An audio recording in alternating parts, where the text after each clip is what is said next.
بسم اللہ الرحمن الرحیم۔ محترم سامعین، جانور، چرند پرند، یہ ساری مخلوق اللہ تعالیٰ نے جتنی بھی مخلوق بنائی ہے، اس کا کوئی نہ کوئی مقصد ضرور ہے،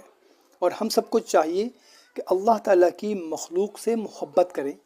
اور ان کی جتنا ہو سکے ضروریات کو پورا کرنے کی کوشش کریں۔ تو محترم سامعین، جس گھر میں بلی بچے دے دیتی ہے نا، حالانکہ بلی ہو یا چڑیا ہو یا باقی پرندے ہوں، چرند ہوں، جب وہ جس گھر میں گھونسلہ بناتے ہیں تو وہ سمجھتے ہیں کہ یہ ہمارا گھر ہے اور ہمارے گھر میں یہ لوگ آتے ہیں، مطلب انسان ہمارے گھر میں آتے ہیں، یہ ہمارا گھر ہے۔ ان کی سوچ یہی ہوتی ہے کہ یہ ہمارا گھر ہے اور ہم نے ان لوگوں کو اپنے گھر رکھا ہوا ہے۔ جس طرح ہم سوچتے ہیں کہ یہ ہمارا گھر ہے اور بلی نے ہمارے گھر میں بچے دیے ہیں،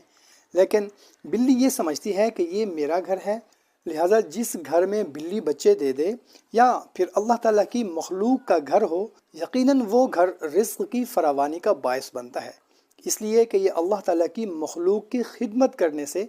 پروردگار رزق میں اضافہ کرتا ہے۔ لہٰذا ہمیں چاہیے کہ ان کا خیال رکھیں، ان پر ظلم نہ کریں، ان سے محبت کریں،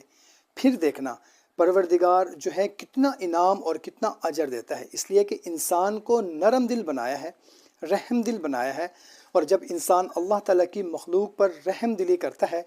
ضروری نہیں کہ جو چرند پرند ہمارے گھر میں ہیں صرف انہی پر رحم کریں، بلکہ سب چرند پرند پر رحم کرنا چاہیے، پھر پروردگار اپنے کرم سے رزق میں بے پناہ اضافہ کر دے گا۔ لہٰذا اگر آپ کے گھر میں بلی بچے پیدا کر دے تو یہ پریشان ہونے والی بات نہیں ہے، اگر کسی گھر میں بھی بلی بچے دیتی ہے تو یہ رزق کی فراوانی کا باعث بنتا ہے۔ آخر میں دعا ہے کہ یا اللہ ہم سب کو چرند پرند انسان تمام جاندار پر رحم کرنے والا بنا دے، آمین۔